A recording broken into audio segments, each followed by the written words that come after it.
Welcome our distinguished guests and speakers. Today, on this particular session, we'll be talking about bamboo. Who doesn't know bamboo?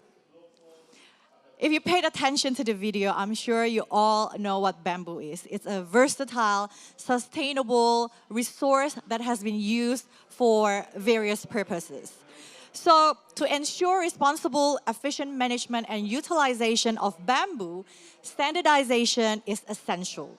So today we will highlight some key aspects of standardization of bamboo management and utilization, share experience, knowledge, and information on the best practices of integrated bamboo management to support communities' climate resilience. To commence this session, please welcome our keynote speaker. He's the Director General of the agency Standardization Environment Forestry Instrument from MOEF. I'm sure you know that abbreviation by now. It's the Ministry of Environment and Forestry Republic of Indonesia. Please welcome Bapak Ari Sudianto.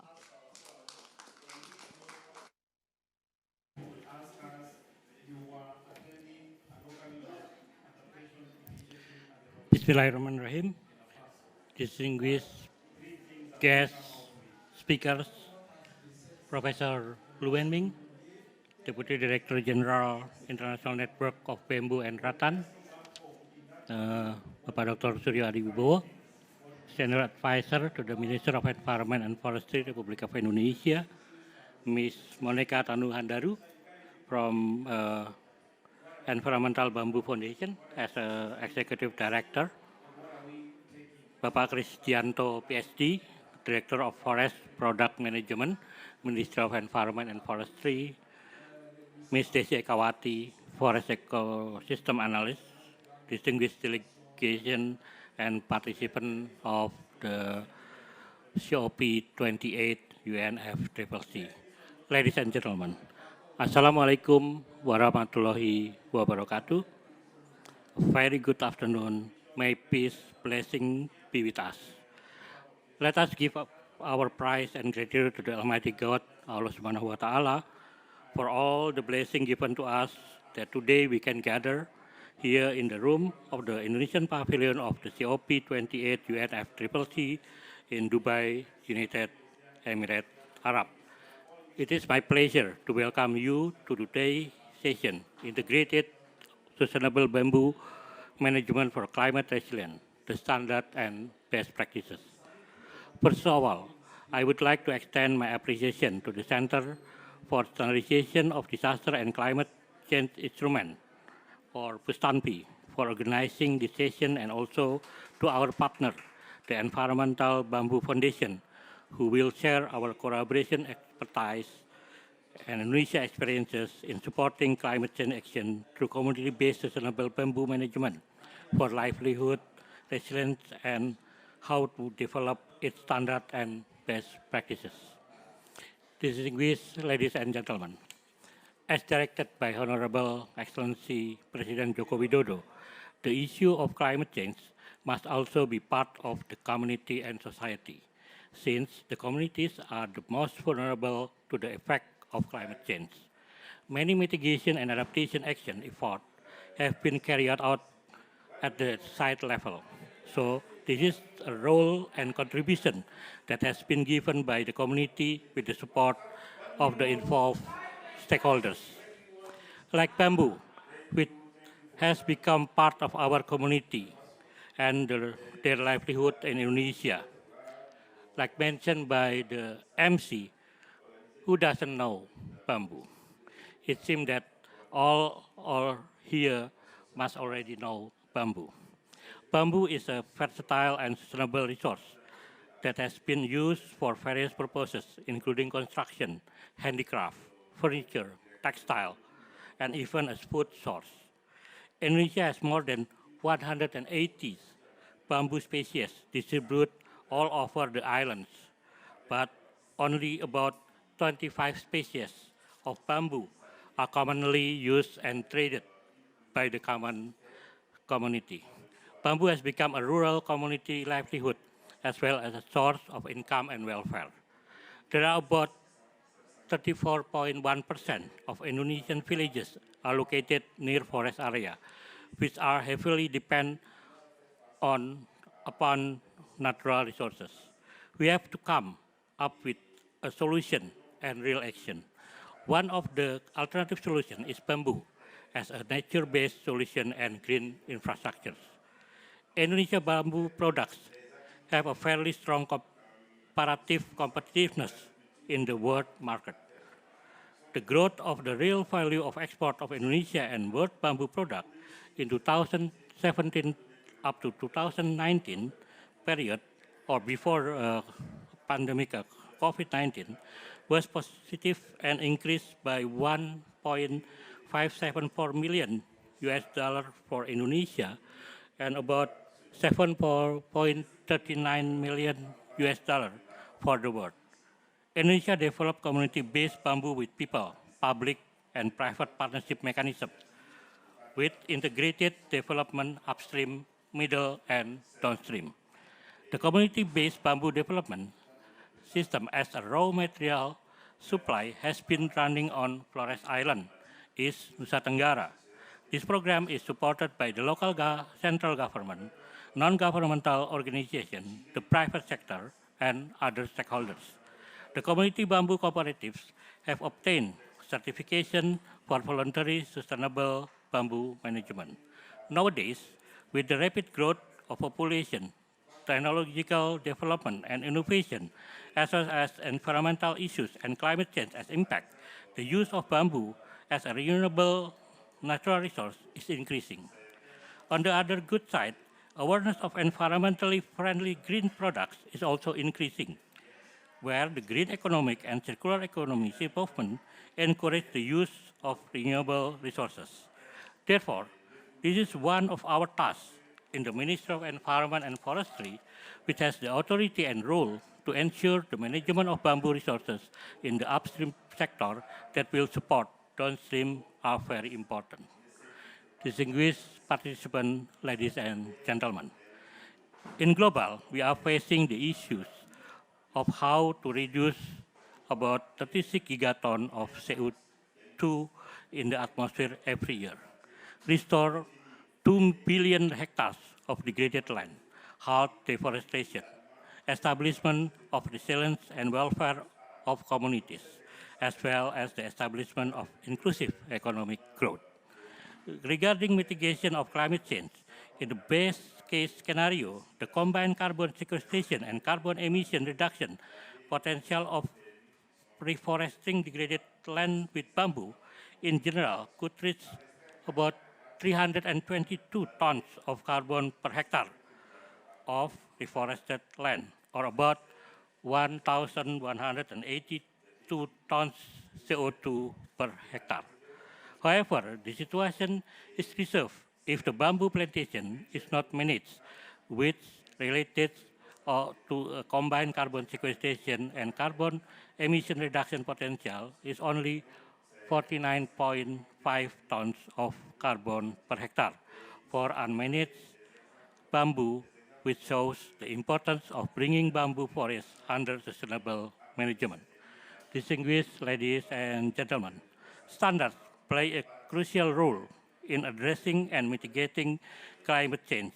Standardization in the context of bamboo involves the development and implementation of agreed upon norms and specifications related to the growth, harvesting, processing, and utilization of bamboo. Standardization for sustainable management would play an instrumental role in promoting sustainable and responsible practices, ensuring the quality and safety of bamboo and bamboo products, fostering innovation and facilitating trade. It contributes to the development and thriving bamboo industry that balance economic, social, and environmental consideration. Another driving factor why bamboo standards are needed in the market need for certification of sustainable management of bamboo as a source of raw material, especially for export commodities. Therefore, it is necessary to formulate some standards in the management and utilization of bamboo that ensure its sustainability. Integrated sustainable bamboo management is a comprehensive approach to bamboo cultivation, utilization, and conservation that prioritize climate resilience, environmental sustainability, and social inclusivity.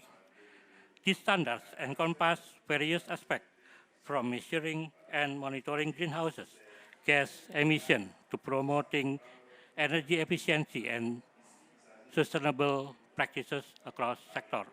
One of the key areas where standards contribute to addressing climate change is the Sustainable Forestry Management Standard, where bamboo as a non-timber forest product is included. It is essential to ensure responsible and efficient management as well as the utilization of bamboo.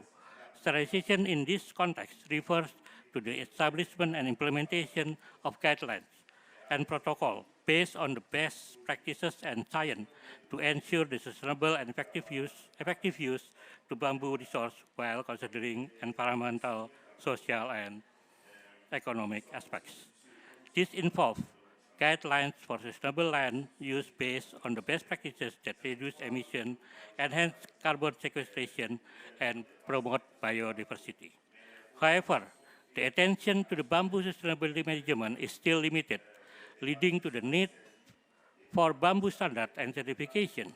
Standard guidelines and manual are needed to enhance capacity and knowledge on how to measure activity outputs and help communities and stakeholders engage in the process to take action on adaptation and mitigation of climate change.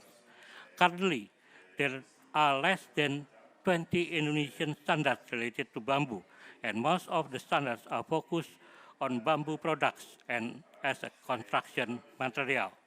And now we are in the progress of developing for sustainable bamboo management to support the certification of non-timber forest products. Regarding the international standard, there are less than 10 ISO standards related to the bamboo, and all of them are related to structure, mechanical properties, and engineered bamboo product. And in this session, Professor Lu from INBAR will explain further at this aspect.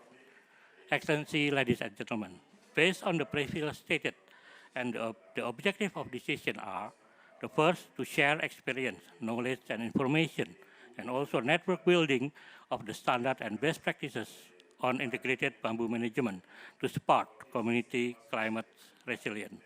The second is to exchange views on governance and global policy priorities for the integrated bamboo management standardization.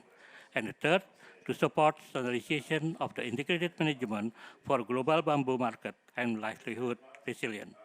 Excellencies, ladies and gentlemen, this session is important as a part of our adaptation and mitigation to climate change, since we realize that to combat climate change can only be addressed by a network partnership and bridging the gap across different sectors.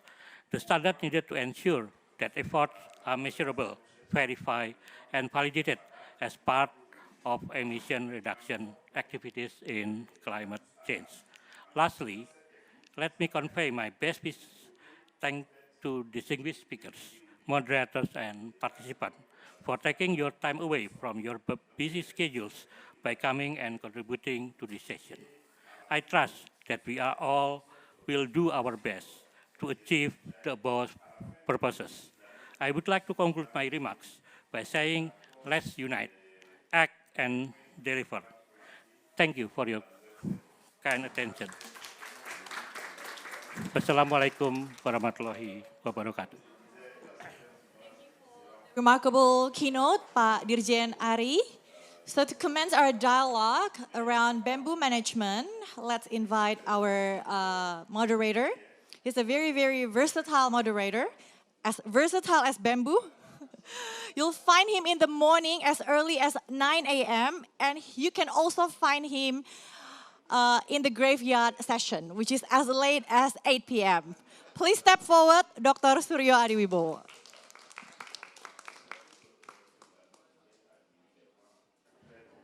Thank you, Mona, for appreciation to me. Ladies and gentlemen, distinguished ladies and gentlemen, and all the participants. Today, in the afternoon, we have a very interesting topic, bamboo. All of us know, particularly in the tropical countries. But previously, decades ago, we consider bamboo as a plantation in the riverbank, as a plantation without maintenance, without good practices of cultivation in the home yard, particularly in the secondary forest. But now, the last 2 decades, bamboo became a prestigious commodity. And now our discussion is about integrated sustainable bamboo management. For what? For climate resilience, a new discourse in our world. And it is dealing with the standard and best practices. So bamboo are not local anymore, but also a global commodity that could contribute to reduce the carbon emission and to strengthen the biodiversity. Therefore, may I invite you, distinguished speaker. The first is Professor Luwening, for Deputy Director General International Network for Bamboo and Rattan. Would you please in the stage?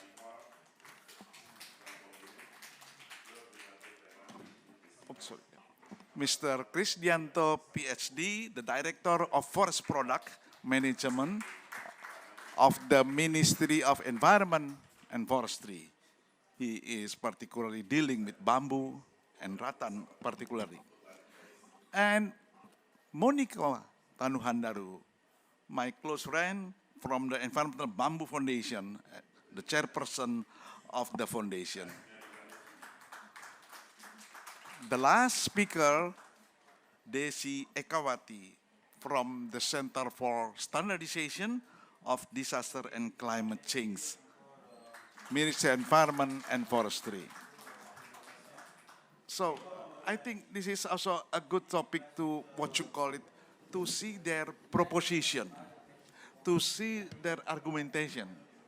I'm not, but I think according to the procedure, there should be initiated by discussion among 4 of them, of the speakers. But then I look at the timetable, we already late about 15 minutes more. So I think it's best to ask for the speaker to present their ideas, either through the, what you call it, facilitation here, or orally. Would you please, Professor Lu Enning?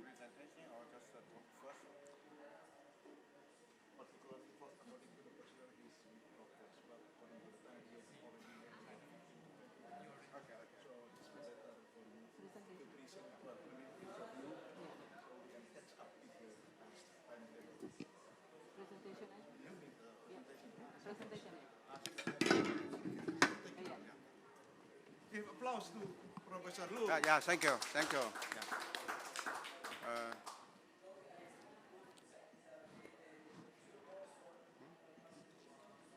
So, thank you very much. And just 1 minute for the INBA. The INBA is an intergovernmental organization headquartered in China, and we have 9 founding members, including Indonesia. We established 26 years ago, and now we have 50 members. And we have, apart from the headquarters in Beijing of China, we have 5 regional offices in Africa, Asia, and Latin America. So we are leading the standard development and also certification process for paper sector in the world. This is our distribution of the member states. You can see most of the tropical and subtropical bamboo producing countries is our 4 members. Yeah. So about the standard development, we have 3 levels: international standard, national standard, and our own voluntary guidelines standards. And for international standards, INBA is joining 2 ISO TC committees. One is for bamboo rattan for TC 296, and the other is about wooden structure, including bamboo structure. So we are category A of the liaison organization among ISO/TC committees. And internationally, we have now helped many of our member countries to develop 10 international standards about bamboo, many bamboo, a little bit for rattan. And this is already published. And for national standard, we just analyzed that totally now around 170 national standard of bamboo is published. And globally, but INBA help about 50 national standards is developed under our help. And this shows that there are a lot of countries, I think also Indonesia quite a lot, but in terms of the bamboo rattan standard, China ranks the first, about 45 published standard. And mainly in about this year's, few years ago, and you can see. And there's a lot of covering, a lot of products, including bamboo flooring and also composite. And, but most of the standard about bamboo is about mainly for bamboo for construction, yeah. In terms of our voluntary guidelines standards that involve through our projects, we are first we have a setup for task forces for rattan, for construction, for bamboo for renewable energy, and also bamboo for sustainable development. And we have already helped our member countries through our projects to develop 10 voluntary guideline standards, and another 10 is under development. So we are trying to help our member countries to develop the standard for bamboo sector. And in terms of certification, as you know, that there are two international certification schemes, first certification schemes. They are competing each other, FSC and PFC. And actually, in many of the countries, we have a national certification scheme. In China, we have CFCC, and actually Indonesia, we have two, LE and also IFCC. And I think IFCC and our CFCC has already endorsed by PFC. In terms of certification, we are not heavily involved because there are two international certification schemes already. But in terms of the bamboo sector standard, and actually, I'm the person leading a group when I was in the Chinese Academy of Forestry to develop the certification standard only for bamboo forest management. And I think some other countries, including Colombia, I'm wondering about Indonesia, that they have also specific standard for bamboo. Because bamboo is a part of forest, but there's also some different amount from the forest. And in terms of the certification on bamboo sector, to be frank, FSC is a little bit more than PFC. And most of the bamboo, certified bamboo forest is in China. And also most of the CFC, FSC certified companies of bamboo processing and trade is also mainly from China. So, but I think also in Indonesia is still quite a lot, yeah. So this is in terms of the areas, in terms of the holders of the COC certificates, that it grows year by year. So with that, I think bamboo sector is also very promising to be certified for legality and also sustainability. And we have 4 drivers of the bamboo certification. One is the obtain legal and also market recognition. Including Indonesia, you have signed VPF, the European Union, and also to promote the market and trade.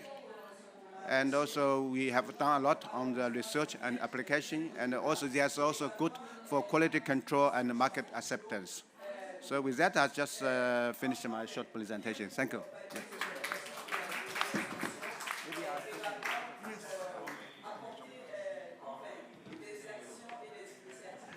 Thank you, Professor Lu. The second speaker, I would like to invite Bapak Dr. Kristianto. Would you please?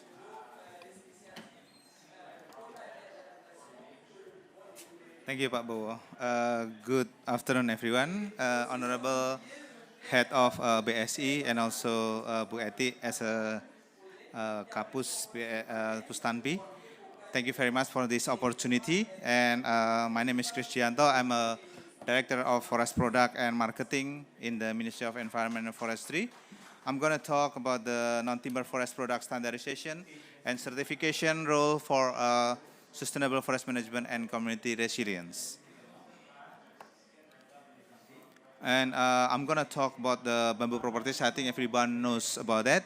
And then also the mostly bamboo for construction and bamboo codes and standards and application. I think Professor Lu mentioned a lot of things about that, and benefits of standardization and non-timber forest product certification and possible criteria and indicators. We try to compare with the timber as a commodity with our SVLK. So it's the position of this non-timber forest product. For the introduction, I think everyone knows that bamboo is part of the what we call a giant grass, and is the family of Poaceae, and it's about 1,642 species globally, and it grows from a broad range of environment across the world, and it's fast growing, 3 to 5 years from the one cycle, and then some people mention it can be also harvested in 4 years. It depends on the bamboo species. And then it's wood-like nature and excellent material for building. And on the new technologies, we can also mention a lot of the laminated bamboo, and also using bamboo as it is, and also some of the technologies like scrimber and etc. And aside from its socio-economic benefits, bamboo is a key part of biodiverse ecosystem. And as you may know, that bamboo properties is different with timber. There's a hollow inside. Even there is also the massive bamboo, but it's not common. We found it in Indonesia. But there's a physical properties is very unique, and the dimension and length of the bamboo is different. That's why the standardization is important. And also the standardization should also mention about the species itself, and also there is the anatomical structure of this bamboo is important, because that's mentioned also the fiber in the bamboo is totally different. And in comparison in timber, bamboo achieves maturity at faster rate, and bamboo culm is composed of vascular bundle and distribute unevenly throughout the culm, ranging from outer to inner, and the shape of size of vascular bundle with the culm exhibit variability. And the culm internode length has an increasing pattern of the bamboo bottom, the midsection, then decreases towards the top, while the culm's conical shape decreases in outer diameter from bottom to top. So if Indonesia is more in traditional way to harvest bamboo, but we know in China they have a specific commercial length, so they have cutting the top of the bamboo after 8 meters, I think, and then we never do that. So and also the species of bamboo is different. Most of the Indonesian bamboo is sympodial, while most of the bamboo in China is monopodial, like a tree. So they can harvest it every single bamboo. But in Indonesia, sympodial means in one group. So the mature bamboo is in the middle. So when we cut bamboo, we need to cut them all, which means the young bamboo is also cut, and the young bamboo is easily attacked by insect and also fungus. And this is some of the area for the standard.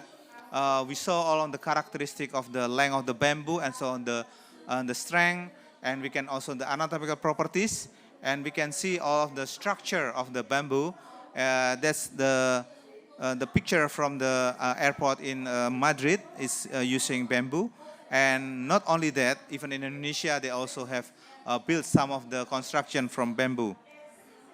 About bamboo for construction, there are a lot of things that are happening now. We can see from the flooring, from the window, beams, walls. Now it's more from bamboo, and it's sustainable material, but it's susceptible to insect. As traditionally, we put bamboo after we cut down the bamboo. We put it in the water or river. That's to dilute or to reduce the starch inside the column.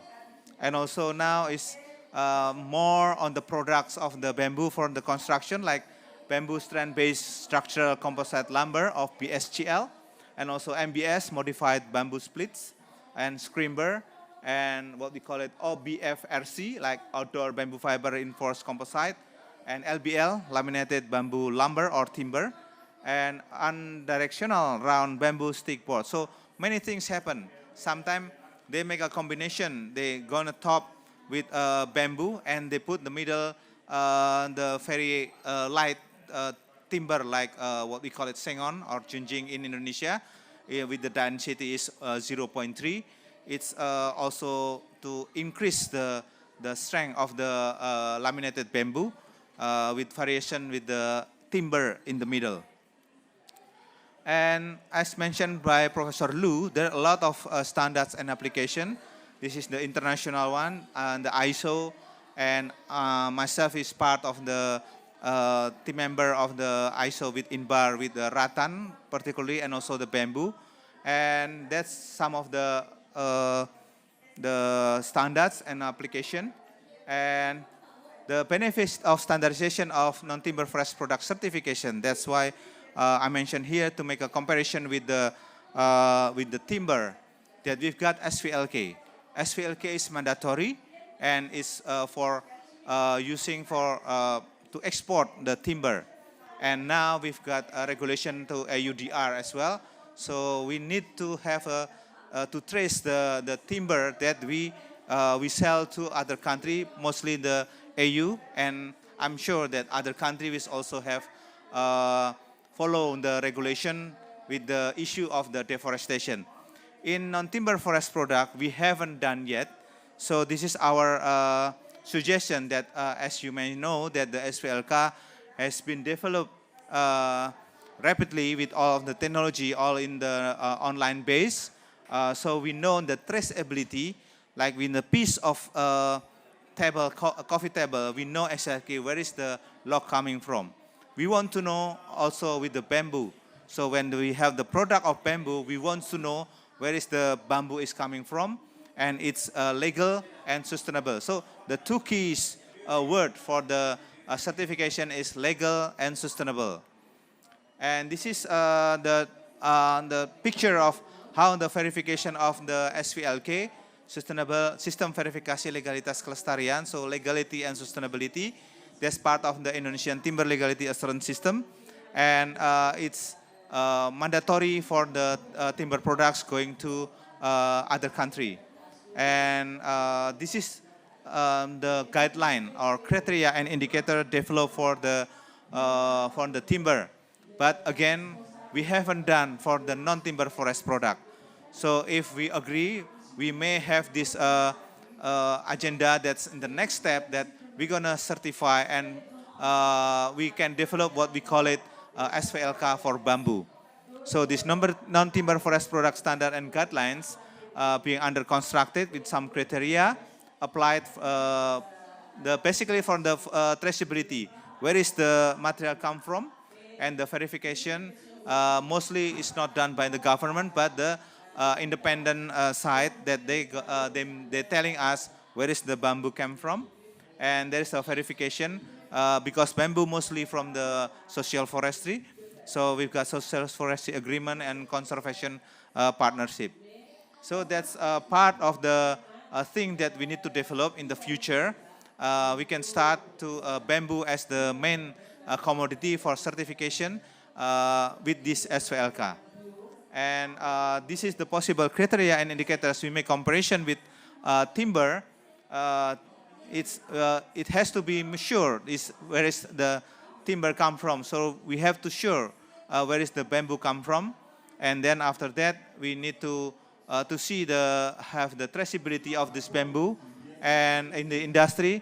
And this is our suggestion, that the differences between sustainable forest management on bamboo and the timber.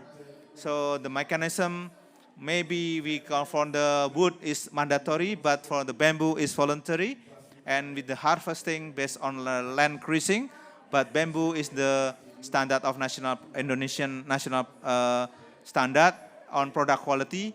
And about the sustainable forest management and social forestry, and raw material for import, and conservation partnership, and the traceability. That's the most important thing.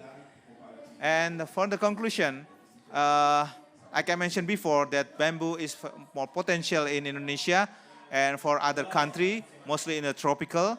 And then we try to develop the standardization is already there. So we try to develop the certification for this bamboo for the cheap, because bamboo is cheap material. We want to keep it cheap. But again, in the context of climate change, we want to have it legal and sustainable. Sustainable means renewable, and it's support the climate action. Thank you very much. Back to you, Pak.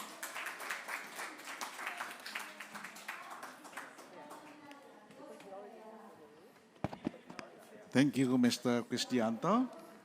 And the third, I would invite Monica Tanuhandaru. Would you please?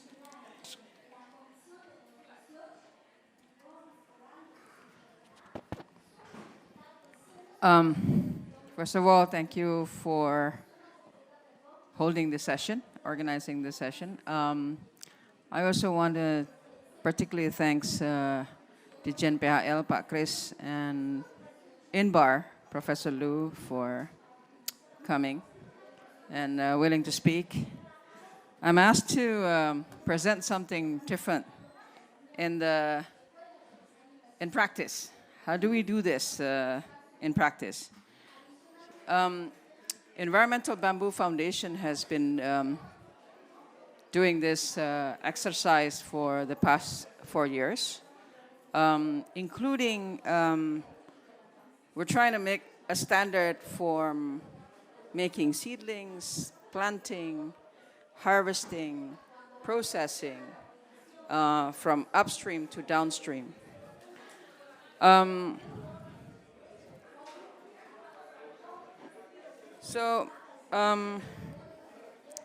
It is an interesting practice that I think we need to learn from INBAR and other countries, how it's done in other countries, lesson learned and best practices. But we also found something different. Bamboo from different soil, same species, different bamboo. Same species, different soil, are different bamboo. It has different mechanical properties. You can say, oh, it's the same species in East Nusa Tenggara. It's also different from the species in Java. It is the same species in highland, 500 meters above sea level. It's different than the same species in the coastal areas. So I think I would ask INBAR to do that research, different landscape and different mechanical properties. Just to give you a background, we work in 264 villages. So we have a lot of data set. If ever INBAR and other universities and academics who wants to do a research, we have a lot of data sets that we can analyze. So just again, different soil in Kalimantan in Borneo and East Nusa Tenggara. We also calculated carbon and water. It has a different amount it has a different numbers.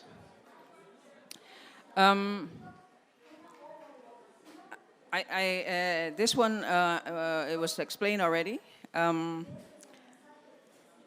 opportunities of us working in the villages, we have national, regional areas that we are located. We're also doing a different set of, social impact of our work. We work in the villages. We have a social impact. We have an environmental impact. We also have a value system and a value add in bamboo. And I think that was explained again by Pak Kris and Professor Lu. Why is there so many standardization in China and also around the world? Because we want to basically understand the nature and science of bamboo. We also do a community engagement in sustainable and best practices of bamboo in a landscape. So we work in the villages, build the capacity of the villages, build the capacity of the women in the villages, and the youth and the men on understanding the use of bamboo. Bamboo is not new for Indonesia. Bamboo has been part of our culture for thousands of years. Even if you see in the relief of one of our oldest temple, it's in the relief of one of our oldest temples, 600 years AD. There is a relief of bamboo. So obviously bamboo was exchanged as a gift or exchange of souvenirs in the past. These little dots that you see is actually where the bamboo is located. So we found a new way of looking at the potential of bamboo. So these little red dots are basically bamboo. And we know where it is, and we know where the potential of the location, the use of bamboo. And one of the things that we did was to build a village factory, which people can learn how bamboo is used. In comparison to China, we're still making baby steps, not big steps. We're learning that. I think we're making baby steps in comparison to Vietnam or India or China, not to mention.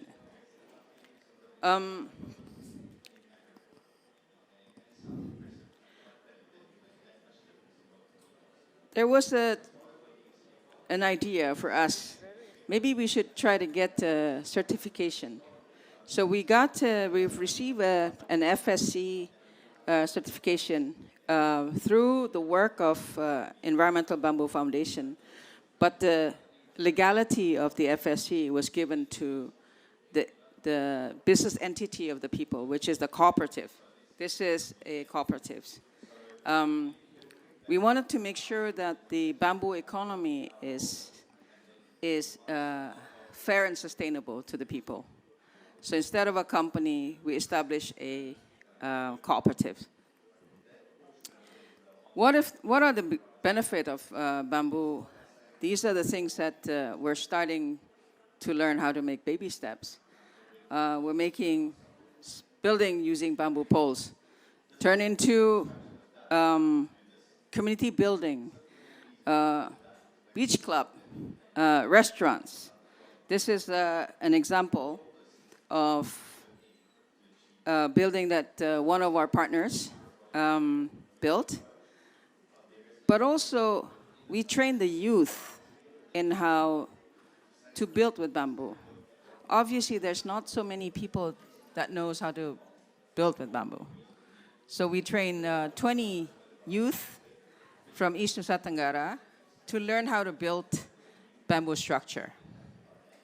And these are actually the youth that are supposed to become migrant workers or to go abroad to work in construction company or palm oil plantation. But instead, they learn how to make a bamboo structure, and now they become a permanent expert on building bamboo structure and poles. This is another set of building that was done in Jakarta using bamboo scrimber, a 4-story building with for 60 rooms of a dormitory. 4-story building. So we're there. We're making the next level a high-rise building in Jakarta. I hope we can build this, use this bamboo structure in the new capital. I hope. So I hope that Inbar would support that. So,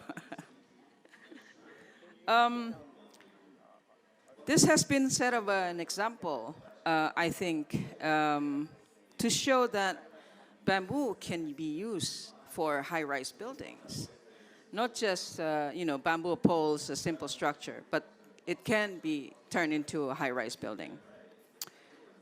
And then, of course, this is our ambassador products. Spedagi is one of the best designed bicycle, just because not just the bamboo, but the founder is one of the world awardees for product design. So he designed a bamboo bicycle, and that was used for Paris-Brest Paris and the Japan Odyssey 2 months ago. And this has received also an appreciation from different world leaders when it was given to the world leaders in the ASEAN Summit, Spedagi. But we also use the bamboo bicycle to promote green mobility. I think electric vehicle is great, but I think bicycle is the best.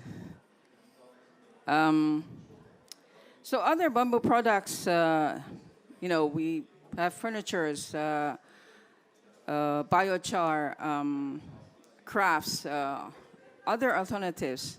But you also have to understand, way before plastics and steel and others, we use a nature-based material. Way before plastics, way before paper, way before, we use a nature-based material. And I think I like to, to revisit what we do and what we used in the past, way before plastics. And I'm sure bamboo has a lot, other nature has a lot to do with it. I think that we all, but I wanted to make a statement. I started speaking about bamboo 2019. I know 2014, 2015 COP in Paris, we've launched this bamboo in the climate change, at the UNFCCC event. It took us almost 10 years to start something new. I hope we can do things in a shorter time, because time is what we don't have for this planet. Thank you.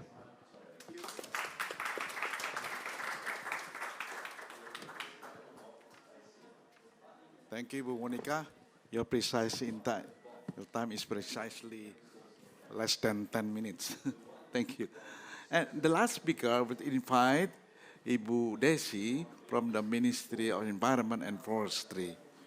Please present your ideas.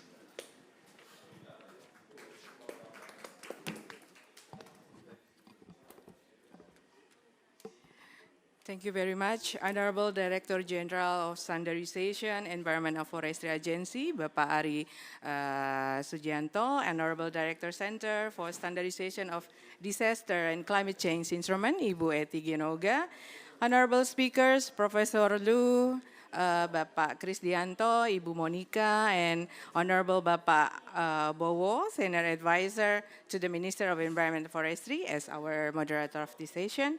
And last but least, distinguished delegation and participation of COP28 UNFCCC here in Dubai. Assalamualaikum warahmatullahi wabarakatuh. So, it is an honor for me to stand here with the great speakers here to share experience and updating the progress and information related with the standardization of integrated bamboo management and support for the community climate resilience. And as we already heard from Professor Lu talk about the global standards, and Bapak Krisdianto already talked about the national regulation on bamboo as NTFBs, and Ibu Monica already talked about the best practices related with the community bamboo management. Therefore, it is an easy task for me as the last speakers because to deliver the presentation. So my presentation will be more technical and related with the climate resilience bamboo management and standard in support the certification of non-timber forest product. And this in line with the presentation of Bapak Krisdianto and Ibu Monica. And I would like to echoing about the NTFP. Actually, if we talk about the forest, we always related it with the woods, but actually the non-timber forest product is also had its potential.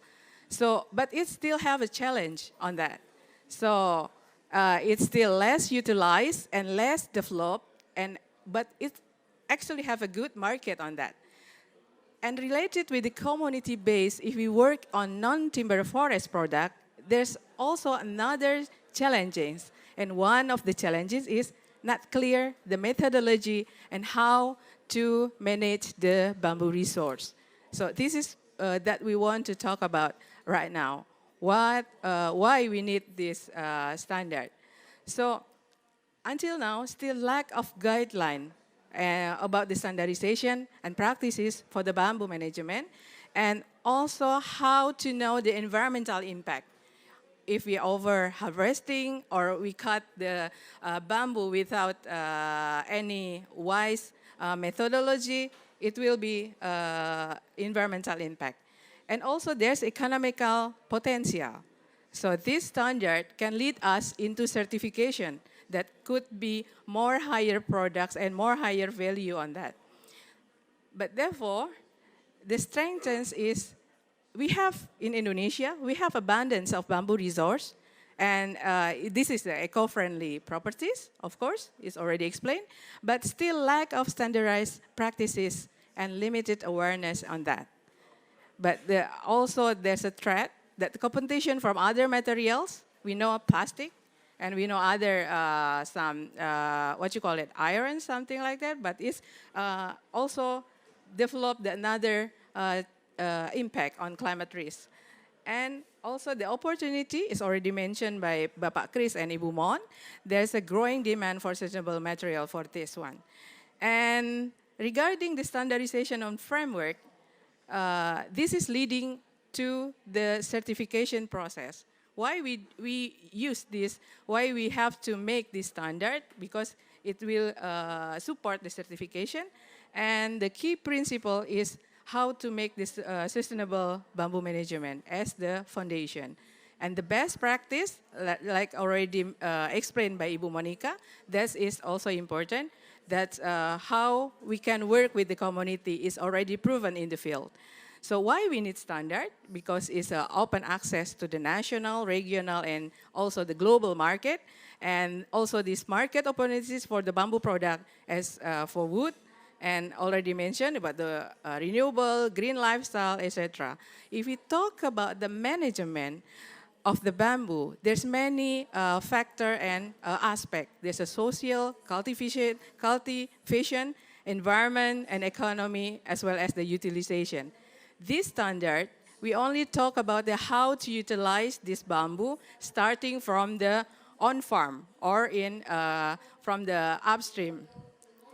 So this is how to guarantee the legality of sustainable bamboo, especially for community-based bamboo management. So like I explained before, this is in line with the presentation of Director Bapak Kris that also developed the SVLK for the non-timber forest product. So in this standard, we will use for the based on construction and furniture, of course, woven craft, and as a bamboo shoot. We call it the Sustainable Bamboo Forestry System.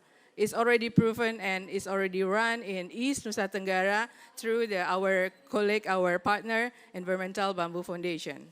So this is the scooping or the big picture of this standard. We're talking about the bamboo that already exists, that belong to the community, and then we develop the mechanism how to sustainable this management through the certification, through the state-owned land and private-owned land, because we separated because difference. And also we're using the standard for recommendation for the draft of the national standard, and also with technical guideline. And it's for the three purposes: bamboo construction, bamboo woven, and bamboo shoot.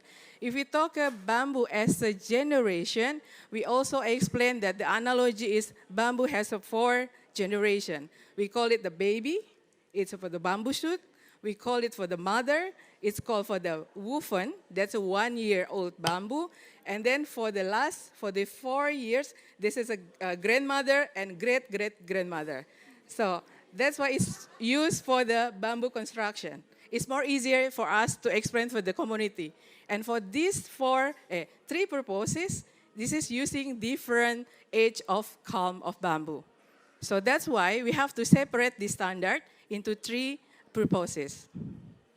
So the approach is how to make the sustainable, of course, the renewable, and all the factor here is our use as the approach.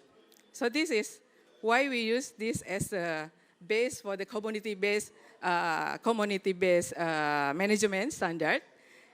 Because like Pak Chris already mentioned, the main factor is, of course, sustainability, traceability, the quality, because the engineered bamboo, the sample that Ibu Monica also bring in this stage, is using the specific quality of the bamboo.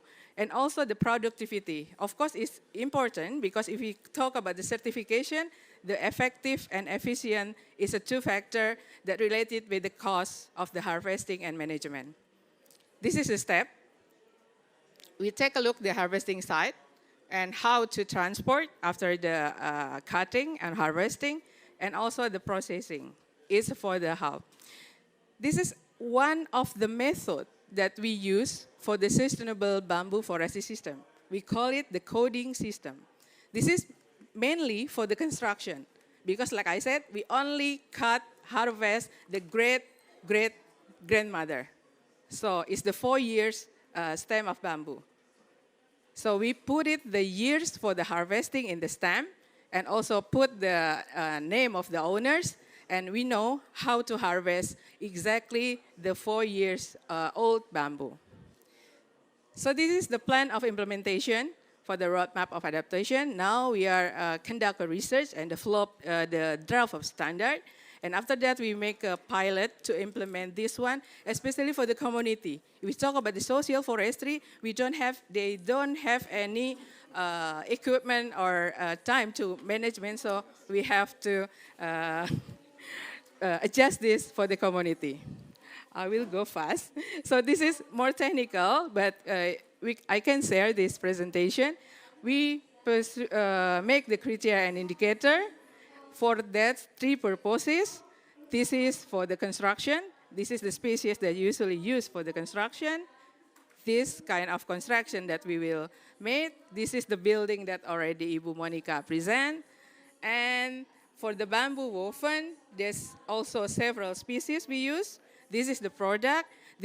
We use the mother age or 1 year. And the last one is a bamboo shoot. We harvest it for the baby, or less, just the sprout from the clumps. And this is my last statement. Like the Miss MC said, the bamboo is a versatile and resilient plants. So this is symbol of strength and adaptability. So be like the bamboo in the climate change. Thank you very much. Wassalamualaikum warahmatullahi wabarakatuh. Thank you, terima kasih, syukran. What a nice to close the session. We have to learn from bamboo, the principle, the value of bamboo. Now we only have 15 minutes at the maximum for question and comment to all the honorary speaker.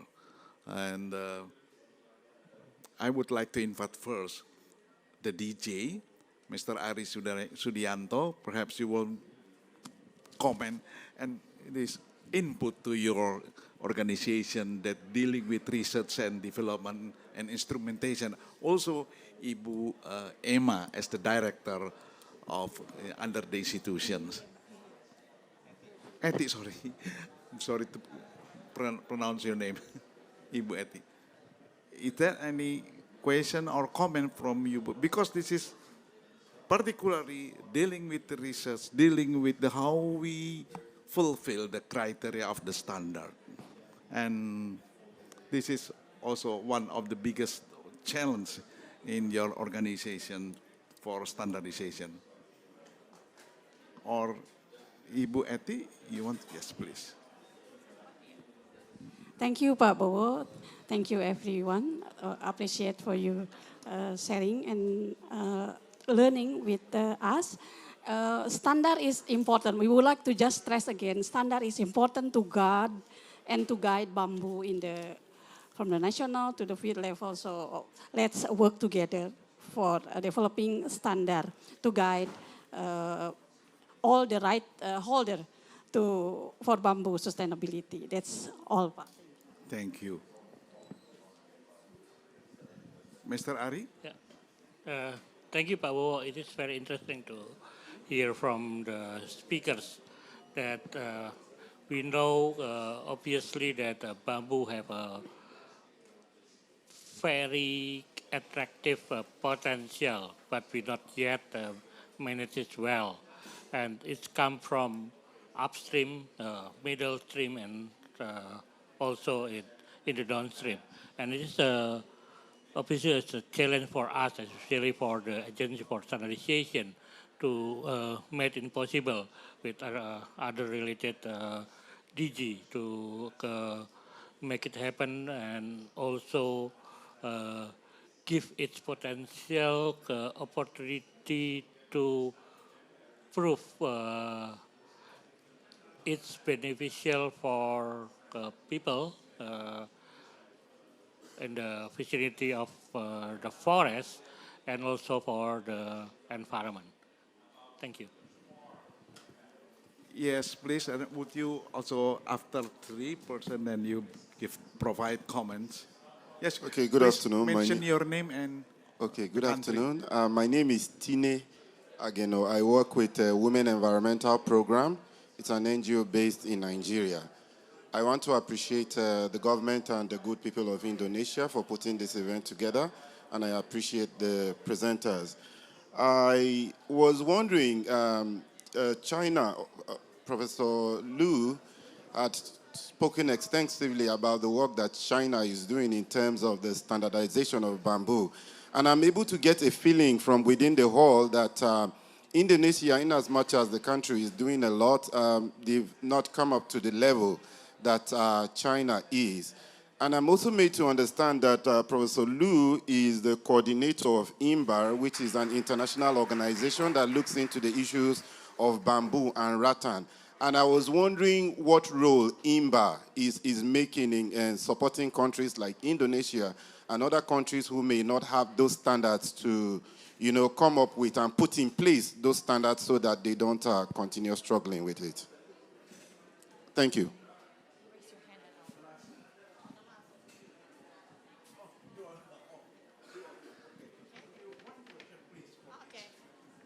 Thank you, Pak Bowo.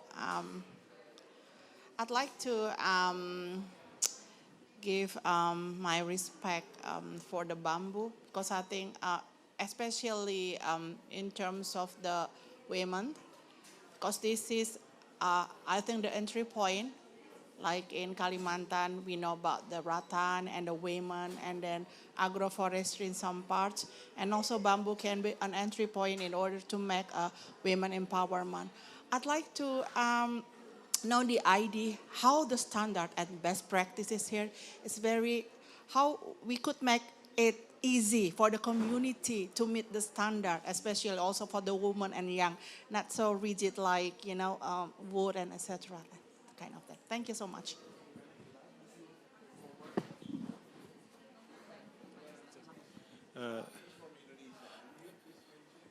Thank you. I'm from Pakistan. Just one question or request. As you have a lot of research in bamboo, perhaps you could identify some species that can be used for wastewater management or wastewater treatment at other countries as well, like Pakistan or other environments that are suitable to their environment as well.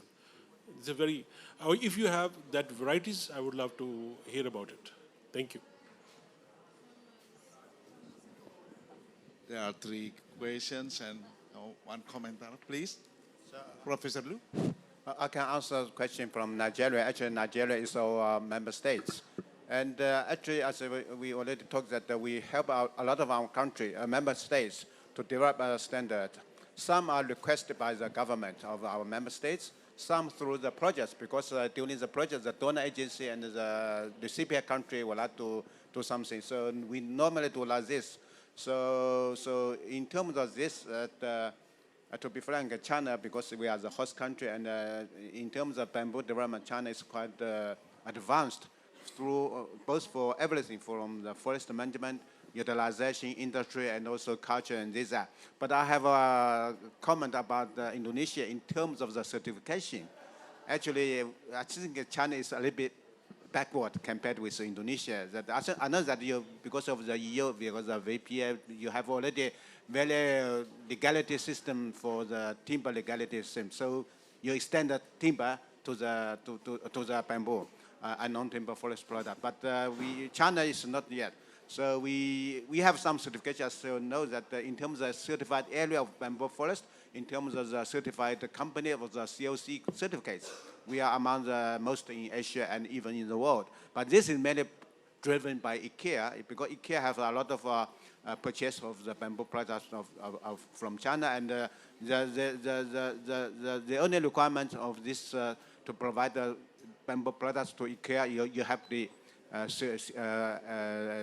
FSC certified. But in the national level, that the Chinese government is also promoting certification of bamboo, but because of this, and that it seems not so good. So I will also pass the message to the Chinese government, our host country, to try to establish cooperation between Indonesia and China in terms of the legality and the sustainability, traceability, and the productivity of the bamboo products. So I also benefit a lot from this sad event. So thank you, the government of Indonesia. Thank you. Mr. Kristianto. Thank you very much, Pak Bowo. And thank you for all of the note about the standard, about the certificates. But basically, yes, SPLK will tend to go for timber and also include bamboo. And Bukapus, yes, we will work together to do that. And again, on the bottom of that the standard has to be based on the fact and also based on the document. So it has to be supported by the document. And principally, it has to be make everything easier for everyone and high in acceptability. So if it's now is okay without certificate, that's fine. But if you talk about deforestation, you talk about the legality and sustainability, so you need to certify the product. Thank you, Pak. Ibu Monica Muti, please. How do I answer this? Because bamboo is a democratic plant. It grows, everywhere. It's a grass. It's part of our culture. Is part of different communities and daily lives. So you can't really say, regulate. It does need a standard for, safeguard for preventing deforestation.